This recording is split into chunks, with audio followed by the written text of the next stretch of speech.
ನಮಸ್ಕಾರ ವೀಕ್ಷಕರೇ, ನಿಮಗೆಲ್ಲರಿಗೂ ಸಮೃದ್ಧಿ ಬ್ಲಾಗ್ಸ್ಗೆ ಸ್ವಾಗತ. ಇವತ್ತಿನ ಮಣಿಮದ್ದು ಏನಂದರೆ ಕೋರಿಯಂಡ್ರದ ಫೇಸ್ ಪ್ಯಾಕ್ ಹೇಗೆ ಮಾಡೋದು ಅಂತ ನಿಮ್ಗೆ ತಿಳಿಸ್ಕೊಡ್ತೀನಿ. ಅದನ್ನು ನೀವು ದಿನಾಲೂ ಮನೆ ಹಚ್ಕೊಳ್ಳೋದ್ರಿಂದ ಬ್ರೈಟ್ ಆಗ್ತದೆ, ಮತ್ತು ಶೈನಿಂಗ್ ಆಗ್ತದೆ. ಆಮೇಲೆ ನಿಮ್ಮದು ಹೇರ್ಸ್ ಇರ್ತಾವಲ್ಲ ಅದು ಸಹ ಗೋಲ್ಡನ್ ಕಲರ್ ಬರ್ತದೆ, ಮುಖದ ಮೇಲೆ ಹೇರ್ಸ್. ಅದು ಹೇಗೆ ಮಾಡೋದು ಅಂತ ಹೇಳ್ತೀನಿ. ರೈಸ್ ಪೌಡ್ರನ್ನ ಫಸ್ಟ್ ಮಿಕ್ಸಿಯಲ್ಲಿ ನುಣ್ಣಗೆ ಮಾಡ್ಕೊಂಡು ಇಟ್ಕೊಳ್ಳಿ. ನಿಮ್ಗೆ ಎಷ್ಟು ಬೇಕೋ ಅಷ್ಟು ಮಾಡ್ಕೊಂಡ್ಬಿಡಿ. ಆಮೇಲೆ ಅದು ಫಸ್ಟ್ ಒಂದು ಬಾಲ್ ತೊಗೊಳ್ಳಿ, 2 ಸ್ಪೂನಷ್ಟು ರೈಸ್ ಪುಡಿ ಹಾಕ್ಕೊಳ್ಳಿ.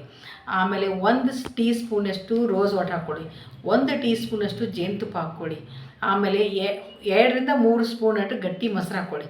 ಅದನ್ನು ಆಮೇಲೆ ನೀಟಾಗಿ ಹದವಾಗಿ ಪೇಸ್ಟ್ ಹದದಲ್ಲಿ ಬರುವ ಹಾಗೆ ನೀಟಾಗಿ ಕಲಿಸ್ಕೊಳ್ಳಿ.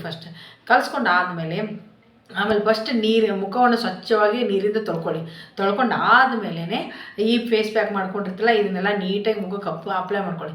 ಅಪ್ಲೈ ಮಾಡ್ಕೊಂಡು ಆದಮೇಲೆ ಎಲ್ಲ ಕಡೆ ಅಪ್ಲೈ ಮಾಡಿ ಐಬ್ರೋಕ್ಕೆ ಆಮೇಲೆ ಕೂದಲಕ್ಕೆ ಹಚ್ಕೊಬೇಡಿ. ಅದು ಬಿಟ್ಬಿಟ್ಟು ನೀಟಾಗಿ ಅಪ್ಲೈ ಮಾಡ್ಕೊಂಡಾದ್ಮೇಲೆ ಅದು ಡ್ರೈ ಆಗುವವರೆಗೂ ಪೂರ್ತಿ ಬಿಟ್ಬಿಡಿ.